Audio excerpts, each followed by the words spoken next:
मी सोनाली भालेसैन, जनवार्ता बातमीपत्रात आपले सर्वांचे स्वागत। पाहूयात पुण्यातील काही विशेष घडामोडी।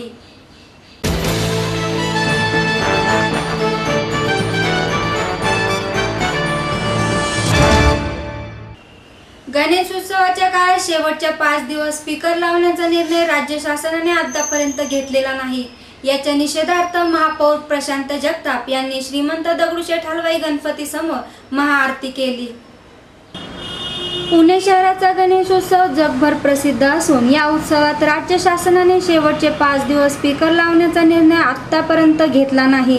याच्या निषेधार्थ दगडूशेठ गणपती समोर पुण्याचे महापौर प्रशांत जगताप यांनी महाआरती केली। गणेशोत्सव काळात शेवटचे 5 दिवस रात्री 12 वाजेपर्यंत स्पीकर लावण्याची परवानगी देण्याचा निर्णय घेण्यात न आल्याने शहरातील मंडळांमध्ये मागील 2 दिवसांपासून कमालीची अस्वस्थता निर्माण झाली।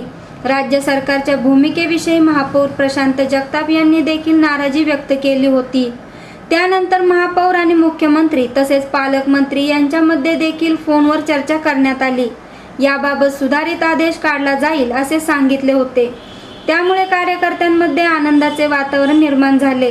मात्र शुक्रवारी सायंकाळी 7 वाजेपर्यंत कोणताही निर्णय घेण्यात न आल्याने काल केसरीवाड्यात बैठक घेण्यात आली। त्यात दीर्घकाळ चर्चा करण्यात आली। यावेळी आज दुपारी 12:30 वाजता दगडूशेठ गणपती समोर महाआरती करण्याचा निर्णय घेण्यात आला। मानाच्या 5व्या केसरी गणेशोत्सवाचे अध्यक्ष रोहित टिळक म्हणाले, न्यायालयाचा आम्ही सर्व आदर करतो, मात्र राज्य सरकारने शेवटच्या 5 दिवस रात्री 12 वाजेपर्यंत स्पीकर लावण्यास परवानगी देणे गरजेचे आहे। अद्याप ही राज्य सरकार कोणतीही भूमिका घेत नाही। यातून उत्सव मोडीत काढण्याचा प्रयत्न दिसत आहे अशी भूमिका त्यांनी मांडली। या बैठकीला मानाचा 5वा केसरी मंडळाचे अध्यक्ष रोहित टिळक, मानाच्या 4थ्या गणपतीचे अध्यक्ष विवेक खटावकर, साखळी पीर तालीम मंडळाचे अध्यक्ष रवींद्र माळवतकर, खडकमळाळी मित्रमंडळाचे अध्यक्ष संजय बालगुडे, दत्ता सागरे आणि गोपाळ तिवारी तसेच विविध मंडळाचे पदाधिकारी उपस्थित होते।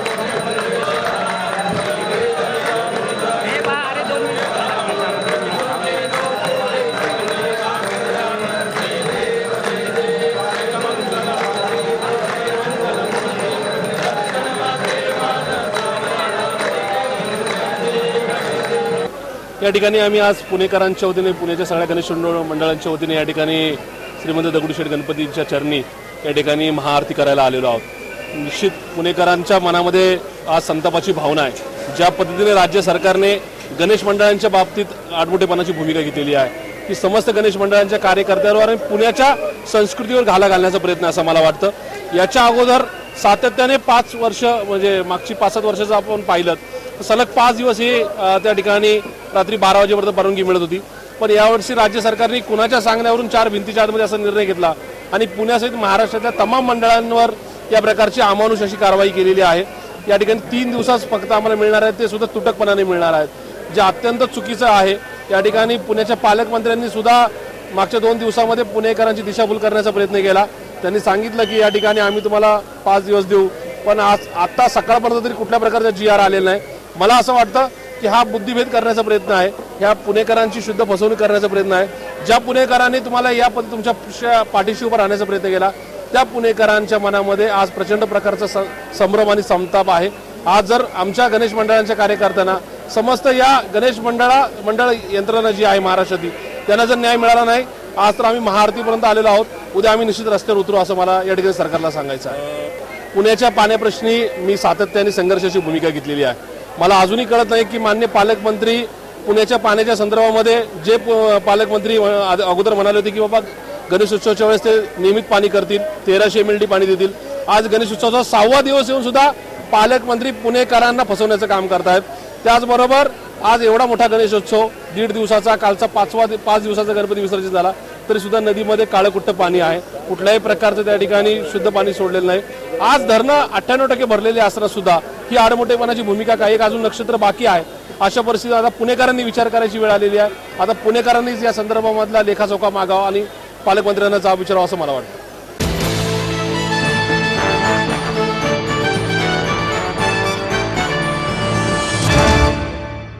रंगारंग कार्यक्रमांनी 27व्या पुणे फेस्टिवलचं उद्घाटन करण्यात आलं.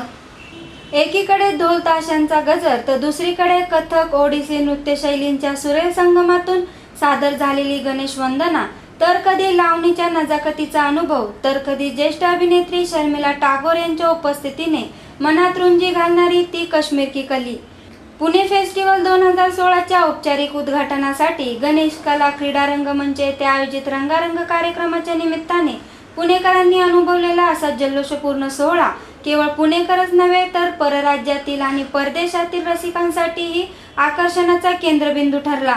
ज्येष्ठ कवयित्री डॉक्टर अरुणा ढेरे आणि हृदयरोगतज्ञ डॉक्टर रणजित जगताप यांना यंदाचा पुणे फेस्टिवल पुरस्काराने सन्मानित करण्यात आले. अखिल भारतीय काँग्रेस कमिटीचे सरचिटणीस खासदार दिग्विजय सिंग, माजी केंद्रीय गृहमंत्री सुशीलकुमार शिंदे, राज्याचे पर्यटन मंत्री जयकुमार रावत, ज्येष्ठ उद्योगपती राहुल बजाज, ज्येष्ठ अभिनेत्री शर्मिला टागोर, पालकमंत्री गिरीश बापट आणि पुणे फेस्टिवलचे संस्थापक अध्यक्ष सुरेश कलमाडी यांच्या प्रमुख उपस्थितीत हा कार्यक्रम झाला. अभिनेता शेखर सुमन, सूरज पांचोली, अभिनेत्री मल्लिका शेरावत, नेहा पेंडसे यावेळी उपस्थित होते. यावेळी टागोर यांना जीवन गौरव पुरस्काराने गौरवण्यात आले. या कार्यक्रमाच्या निमित्ताने लोकमान्य टिळकांच्या कार्याचा आढावा घेणारी नाट्यछटाही सादर करण्यात आली. या नाट्यछटेमुळे स्वराज्य हा माझा जन्मसिद्ध हक्क आहे आणि तो मी मिळवणारच या घोषणेची पुन्हा एकदा आठवण झाल्याचे दिग्विजय सिंग म्हणाले. टिळकांनी गणेशोत्सव लोकभिमुख केला. टिळकांनी त्या काळात सर्व धर्मियांना सोबत घेऊन इंग्रजांविरोधात लढा उभारला. मी दगडूशेठ हलवाई गणपतीचे दर्शन घेताना देशातील शांतता, सुव्यवस्था आणि बंधुभाव कायम राहो अशी विनंती केली आहे. टागोर यांच्याविषयी त्यांनी गौरवोद्गार काढले. काश्मीरमधील तणावाच्या पार्श्वभूमीवर देशाचे स्वातंत्र्य टिकवण्यासाठी सर्वांनी जागरूक राहण्याचा विचार या गणेशोत्सवाच्या निमित्ताने करण्याचे आवाहन शिंदे यांनी केले. ज्येष्ठ अभिनेत्री शर्मिला टागोर यांच्या उपस्थितीत झालेल्या कार्यक्रमात प्रत्येकानेच त्यांच्या अभिनयाविषयी गौरवोद्गार काढले. अभिनेता शेखर सुमन यांनी तर टागोर यांना त्यांच्यावरच चित्रित झालेल्या गाण्यांच्या ओळी समर्पित केल्या. मेरे दिल को तुम भा गए म्हणत सुमन यांनी उपस्थितांना ठेका धरायला लावला. तसेच काश्मीर की कली म्हणजे शर्मिलाजी जर इथे असतील तर कोणत्याही परिस्थितीत काश्मीरमध्ये पाकिस्तानला हस्तक्षेप करूच देणार नसल्याची कोटीही त्यांनी केली. और मैं सुरेश कर्माजी जी को बहुत बहुत बधाई देना चाहूँगी कि आपने मुझे यहाँ बुलाया और गलत बोल रहे हैं कि 3 साल से मुझे बिल्कुल नहीं बुलाया. एक दफे मुझे फिल्म फेस्टिवल के लिए बुलाया, उस वक्त मुझे आपने लाइफ टाइम अचीवमेंट दिया था. फिर एक दफे और सुपुना के साथ मेरा बहुत ही खूबसूरत रिश्ता है, बहुत ही नज़दीक की रिश्ता है. पुना ने मुझे बहुत हमेशा मुझे वेलकम किया है, बहुत बहुत इज्जत की है, उसके लिए मैं बहुत बहुत आभारी हूँ. और आज के लिए भी, and I think when this afternoon, I mean this evening, when Nandini Gurjar sang that lovely Ganesh Vandana, she set the tone of the evening.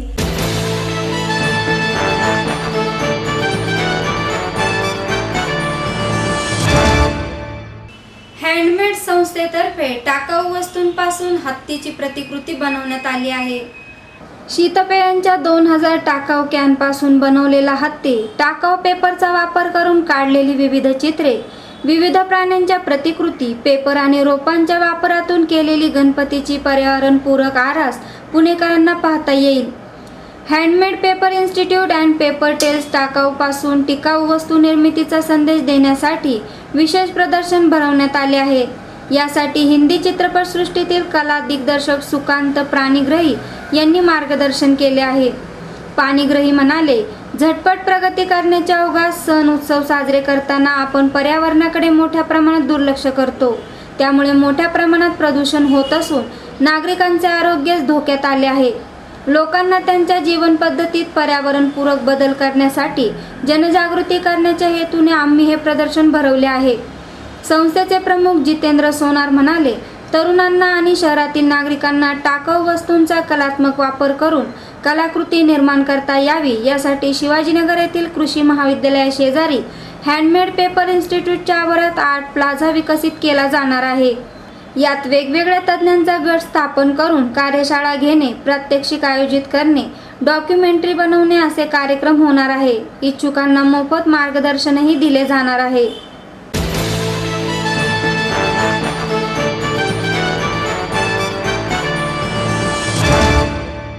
पोलिसांवर गोळीबार करणाऱ्या तिघांना चतुःशृंगी पोलिसांनी जेरबंद केले आहे. पाषाण टेकडीवर गस्त घालणाऱ्या पोलिसांवर गोळीबार करून पसार झालेल्या तिघांच्या चतुःशृंगी पोलिसांनी मध्य प्रदेश येथे जाऊन मुसक्या आवळल्या. त्यांच्याकडून 2 गावठी पिस्तूल आणि 5 मोबाईल जप्त करण्यात आले. दरम्यान या हल्ल्यात आरोपींनी एअरगन मधून नव्हे तर गावठी पिस्तुलीमधून पोलीस कर्मचाऱ्यांवर फायरिंग केल्याचे तपासात उघडकीस आले, अशी माहिती अपर पोलीस आयुक्त शशिकांत शिंदे, उपायुक्त डॉक्टर बसवराज तेली, सहाय्यक आयुक्त वैशाली जाधव माने यांनी दिली.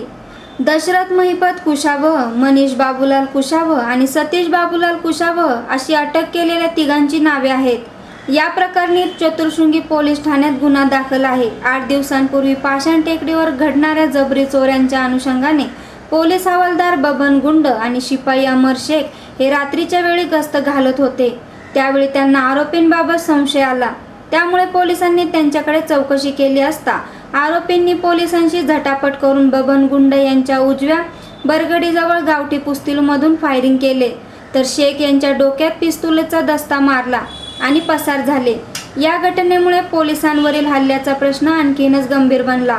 दरम्यान पोलीस आयुक्त रश्मी शुक्ला, सह आयुक्त सुनील रामानंद, अपर आयुक्त शशिकांत शिंदे यांनी या घटनेचे गांभीर्य लक्षात घेत आरोपींच्या मुसक्या आवळण्याचे आदेश चतुःशृंगी पोलिसांना दिले. त्यानुसार पोलिसांनी रेकॉर्डवरील सराईत गुन्हेगार फरार आरोपींची माहिती घेतली. त्यावेळी खबऱ्यांमार्फत त्यांच्या ठाव ठिकाण्याची पोलिसांना माहिती मिळाली. मिळालेल्या माहितीची खातरजमा करून उपायुक्त बसवराज तेली, सहाय्यक आयुक्त वैशाली जाधव माने, वरिष्ठ निरीक्षक दयानंद ढोमे, निरीक्षक उदय शिंगाडे यांच्या मार्गदर्शनाखाली सहाय्यक निरीक्षक संदेश केंजळे, कर्मचारी सारस साळवी, अजय गायकवाड, प्रवीण पाटील यांचे एक पथक मध्य प्रदेश येथे पाठवण्यात आले. पथकाने आरोपींची माहिती घेऊन त्यांना अटक करण्यात आली. या प्रकरणाचा तपास सहाय्यक निरीक्षक प्रमोद क्षीरसागर करीत आहेत. या झटापटीमध्ये या गुंडांनी त्यांच्यावर हल्ला केला. त्यांच्याकडे असलेल्या शस्त्राने त्यांच्यावर फायर केला. त्यातले आमचे 2 कर्मचारी जखमी झाले. बबन गुंड यांच्या उजव्या बरगडीजवळ जखम झाली आणि अमर शेख याच्या कपाळावर जखम झाली. या जखमी अवस्थेतही अत्यंत खंबीरपणे, धाडसाने अमर शेखने गुन्हेगारांना पकडण्याचा प्रयत्न केला असता त्याच्या कपाळावर जखम झाल्याने ते त्यांच्या हातातून निसटले. या परिसराचे पूर्ण कॉम्बिंग ऑपरेशन करून संपूर्ण चतुःशृंगी विभागातली अधिकारी कर्मचाऱ्यांनी या संपूर्ण परिसर छानबीन केली असता त्या ठिकाणी गुन्हेगार काही मिळून आले नाही. पोलीस स्टेशनचा अभिलेख तपासला असता काही संशयित इसम आमच्या निदर्शनास आले आणि त्याचे पूर्ण पडताळणी केली, रेकॉर्ड तपासला आणि काही लोकांवर आम्हाला संशय आल्याने, अधिक माहिती मिळाल्याने आमचं पथक जे आहे ते मध्य प्रदेशला मुरेना या जिल्ह्याकडे रवाना झालं. त्याचबरोबर या परिसरामध्ये संपूर्ण परिमंडळ 3च्या हद्दीमध्ये बसवराज तेली ह्या परिमंडळाचे उपायुक्त आहेत. तेथील संपूर्ण 9 पोलीस स्टेशनच्या हद्दीतील विविध ठिकाणी या गुन्हेगाराचा शोध घेण्यात आलेला आहे आणि या शोधामध्ये आम्हाला 3 आरोपी आमच्या हातात लागलेले आहेत. संदेश आमचे जे अधिकारी आहेत त्याच्यामधील तर संदेश केंजळे, प्रवीण पाटील, अजय जाधव आणि साळवी असे हे पथक मध्य प्रदेशकडे रवाना झालं. त्या पोलिसांशी संपर्क साधला असता त्या ठिकाणी आम्हाला हे 3 संशयित आम्हाला सापडले. त्याच्यामधील दशरथ कुशवा, मनीष कुशवा आणि सतीश कुशवा असे 3 आरोपी ताब्यात घेण्यात आलेले आहेत. या गुन्हेगारांकडून आतापर्यंत आम्ही 2 गावठी कट्टे आणि 2 काडतुसं जप्त केलेली आहेत.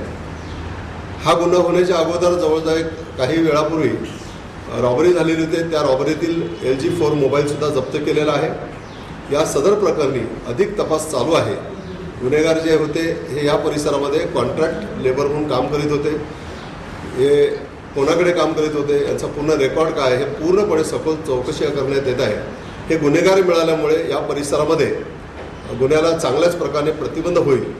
या संपूर्ण प्रकरणामध्ये सहपोलीस आयुक्त श्री सुनील रामानंद साहेब यांचं मार्गदर्शन हे अत्यंत मोलाचं मार्गदर्शन ठरलेलं आहे. पोलीस आयुक्त श्रीमती रश्मी शुक्ला यांचं सुरुवातीपासून या गुन्ह्यावर पूर्णपणे लक्ष होतं. वेळोवेळी त्यांचं मार्गदर्शन मिळालेलं आहे.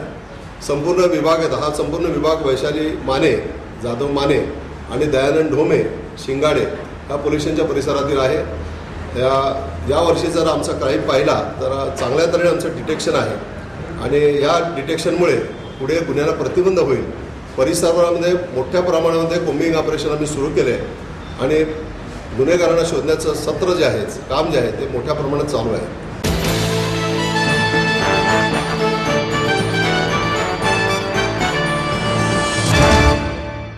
गणेश मंडळांनी मंडपासाठी खोदलेल्या खड्ड्यांवर कोणतीही कारवाई होणार नसल्याची घोषणा महापौर प्रशांत जगताप यांनी केली. या ठिकाणी मी सर्वप्रथम सांगू इच्छितो, पुण्याचा गणेशोत्सव जगभरामध्ये प्रसिद्ध आहे.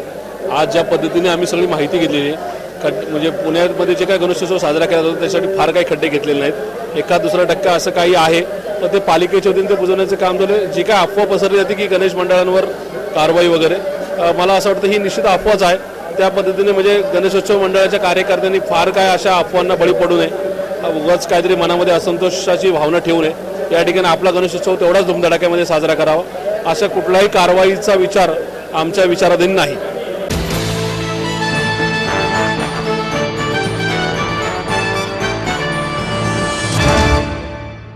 शहरातील विविध महिला संघटनांच्या वतीने महिला व बाल कल्याण विभागाच्या कार्यालयासमोर आंदोलन करण्यात आले.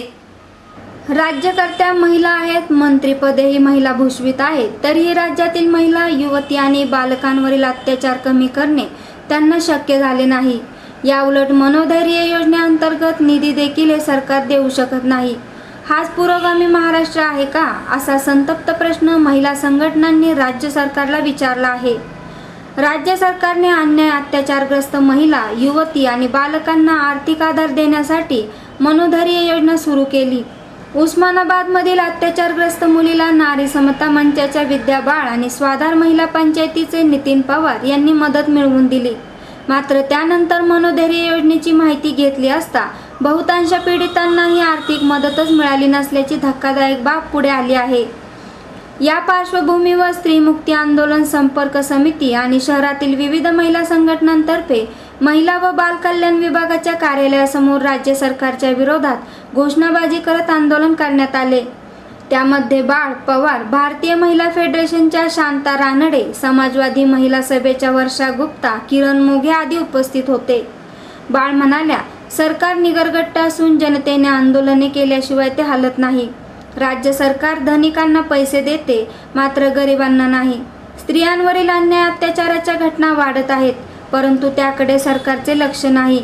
राज्य सरकारमध्ये महिला असूनही त्यांना महिलांच्या प्रश्नांचे देणे घेणे नाही. गौरीच्या लेकींवर अत्याचार होत आहेत, तरी त्यांच्या संरक्षणासाठी सरकार पुढे येत नाही. पवार म्हणाले, उस्मानाबादमधील अत्याचारग्रस्त मुलीमुळे हजारो महिला, युवती मनोधैर्य योजनेच्या निधीपासून वंचित असल्याचे स्पष्ट झाले आहे. अर्थ खाते आणि महिला व बाल विकास मंत्रालय यांच्यात मनोधैर्याविषयी संवादच नाही, त्यामुळे पुरेसा निधी दिला जात नाही. बाळ आणि पवार यांच्या शिष्टमंडळाने महिला व बाल विकास आयुक्त KM नागरगोजे यांच्याकडे निवेदन सादर केले. नागरगोजे यांनी पीडितांना तात्काळ निधी देण्यासाठी प्रयत्नशील राहणार असल्याचे स्पष्ट केले. नाशिक येथे मंत्रिमंडळाची बैठक सुरू आहे. या बैठकीत मनोधैर्य योजनेच्या निधी संदर्भात राज्य सरकारने योग्य भूमिका घेऊन हा निधी त्वरित उपलब्ध करून द्यावा, अन्यथा राज्यभरातील महिला संघटना तीव्र स्वरूपाचे आंदोलन छेडतील, असा इशाराही संघटनांनी दिला आहे. एकतर आंदोलनाची पार्श्वभूमी तुम्हाला आम्हाला सगळ्यांना माहीत आहे की दिवसेंदिवस स्त्रियांवरचे बलात्कार वाढत आहेत. बलात्कार वाढत आहेत याचा एक अर्थ असा पण आहे की स्त्रिया थोड्याशा धीट झाल्या आहेत आणि त्या तक्रारी नोंदवायला लागल्यात, म्हणून त्याची आकडेवारी वाढते. पण तरीसुद्धा बलात्काराचं प्रमाण वाढतं, ही गोष्ट खरी आहे. आणि सगळ्यात महत्त्वाची गोष्ट म्हणजे बलात्कार झाल्यावर त्या स्त्रियांच्यासाठी, बलात्कार पीडितांच्यासाठी जी मनोधैर्य योजना सरकारने आखली आहे याचा अर्थ असा आहे की त्या मुलीला तात्काळ 2.5 ते 3 लाख रुपये ताबडतोब मुलीला पोचते झाले पाहिजे. गेल्या वेळेला जेव्हा आम्ही इथे आलो होतो त्यावेळेला इथल्या उपायुक्तांशी बोलताना आम्ही त्यांना असं म्हटलं की तुमच्या या योजना आहेत, पण तातडीची मदत याचा जो अर्थ आहे त्यात तुमच्या या सगळ्या प्रक्रियेमधून जाईपर्यंत त्या मुलीला मदत मिळायला उशीर होतो. ॲज इट इज तो 13 तारखेला उस्मानाबादला बलात्कार झाला होता, 30 तारखेला त्याची FIR नोंदली गेली होती आणि तोपर्यंत मदत पोचलेली नव्हती. तेव्हा आम्ही इथल्या काही संघटनांनी मिळून त्याची लोकसत्तामध्ये बातमी पण आली होती की आम्ही काही पैसे उभे केले आणि दिले.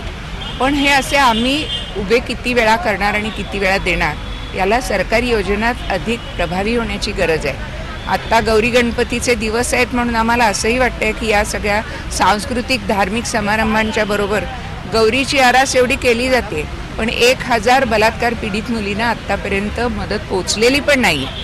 सगळ्यात लाजिरवाणी जर गोष्ट कुठली असेल तर बलात्कार खूप वाढत आहेत आणि निधी अतिशय तोकडा आहे. दर मुलीमागे 2.5 ते 3 लाख रुपये म्हटले तर काही कोटी रुपयाची गरज आहे आणि एवढा निधी नाही आहे. आणि आम्ही जेव्हा गेल्या वेळेला आलो तेव्हा उरलेले 42,000 आणि आम्ही जमवलेले काही, स्थानिक संघटनांनी जमवलेले काही, असे काही पैसे मुलीला पोचते झाले. या प्रक्रियेतली एक आणखीन एक अडचणही मला तुम्हाला मुद्दाम सांगावीशी वाटते ती अशी की त्या दिवशी इथले अधिकारी असं म्हणाले की आम्ही एक तातडीची व्यवस्था करतो आणि उर्वरित 42,000 रुपयाचा चेक पाठवतो.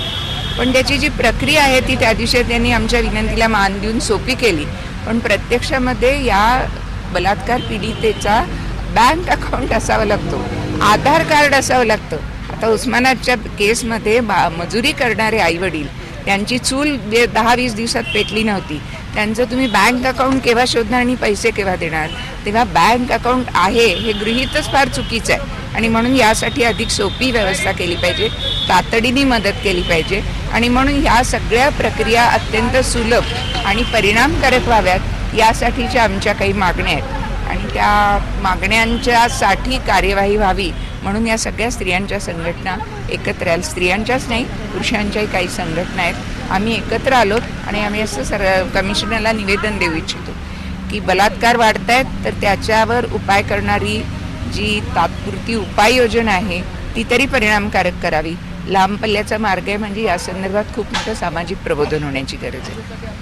नाही, मुळामध्ये ही मनोधैर्य योजना आहे ती 2013 पासूनची आहे. त्याच्यामध्ये निधी न उपलब्ध होणं ही अधूनमधून सारखी घटना घडते, परंतु कोपर्डीसारखी घटना घडली किंवा उस्मानाबादमधल्या ज्या 6 वर्षाच्या मुलीवर बलात्कार झाल्यानंतर जी घटना घडली आणि तिला मदत न मिळाल्यामुळे जो प्रसंग निर्माण झाला त्यातून जे मुख्य त्याचं कारण आहे ते वरती आलं आणि ते दूर करावं असं आमची सरकारला विनंती आहे. सरकार याच्याविषयी कुणीतरी विचारून सरकारने करणं अपेक्षितच नाही आहे. हे सरकार स्वतःला संस्कृती रक्षक समजतं आणि गौरी ज्या दिवशी बसतात, आज गौराया बसतात संपूर्ण महाराष्ट्रभर आणि असं असताना ज्या गौरायांच्या मुली आहेत या आणि जी लहान बालकं जी अत्याचाराला बळी पडलेली आहेत त्यांच्यासाठी जो ऑलरेडी निर्णय घेतला आहे त्यामुळे निधी नसताना त्यांना ती मदत मिळत नाही आहे आणि त्यांना भयानक परिस्थितीला सामोरं जावं लागते, जंतू संसर्ग होतोय. ही काही शोभणारी गोष्ट नाही आहे. कसा आनंद आपण साजरा करता उत्सवाचा? त्यामुळे त्यांना न्याय देण्यासाठीचं हे आंदोलन आहे की तातडीने म्हणजे एका उस्मानाबादच्या मुलीचा प्रश्न कदाचित लोकांच्या रेट्यामुळं आणि त्यांनी स्वतः दिलेल्या मतीमुळे मार्गी लागला असेल, पण जवळजवळ 1000 महिला आणि बालकं ज्यांना मनोधैर्यामध्ये निधी नाही आहे त्यांचा प्रश्न सरकारने निधी देऊन सोडवावा अशी आमची प्रमुख मागणी आहे आणि सरकारने त्याकडे लक्ष द्यावं.